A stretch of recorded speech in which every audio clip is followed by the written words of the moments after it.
ఈ మధ్య వంట భయపడకుండా చేస్తున్నా నేను. ఎంతమందికైనా వండి పెట్టగలుగుతున్నా. ఏదైనా రాదు అంటే ఏది రాదు, ముందడుగేస్తేనే వస్తుంది. ఇక్కడ వీడియోలో ఉన్నవాళ్ళు మిట్టు, మీరా ఇంకా శ్రావణి, వదిన, మరదళ్ళు ఇంకా సిస్టర్ అన్నమాట. ఒకరు అన్న భార్య, ఇంకొకరు తమ్ముడి భార్య. ఒక్కోసారి లోన్లీగా అనిపిస్తుంది. అప్పుడప్పుడు మన వాళ్ళతో స్పెండ్ చేస్తే కొంచెం రిలీఫ్గా ఉంటుంది. బిర్యానీకి అయితే పాజిటివ్ కాంప్లిమెంట్సే వచ్చాయి, బాగుందన్నారు అందరూ. తమ్ముడు ఇంకా మీరా అయితే ఇంటికి వెళ్ళిపోయారు ఏదో పని ఉందని. ఇంకా అన్న, మిట్టు ఇంకా సిస్టర్ అయితే ఇంకా బయటికి ఎక్కడికైనా వెళ్దామని ప్లాన్ చేసుకున్నాం. ఇంకా అక్కడికే వెళ్తున్నాం. ఫ్యామిలీతో స్పెండ్ చేయాలి అంటే ఖచ్చితంగా బయటే ఉండాలి. ఇంట్లో ఉంటే అసలు స్పెండ్ చేయలేం, పనికే సరిపోతుంది.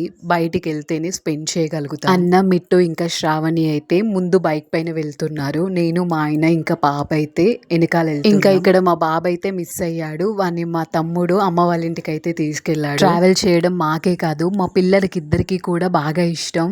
అంతసేపు ఏడ్చినా కానీ బైక్ పైన తిప్పగానే నవ్వుతూ ఉంటారు, హ్యాపీగా ఉంటారు. అలా అని ఎప్పుడు తిప్పుతూనే ఉండం, అప్పుడప్పుడు అట్లా తిరుగుతారు. అండ్ ఇక్కడ నెగ్లెక్ట్ చేయలేదు, మా పాపని కేర్ఫుల్ గానే పట్టు. ఇంకా మేము ఎక్కడికి వెళ్తున్నాం, ఎలా స్పెండ్ చేస్తున్నాం నెక్స్ట్ వీడియోలో షేర్ చేసుకుంటాం.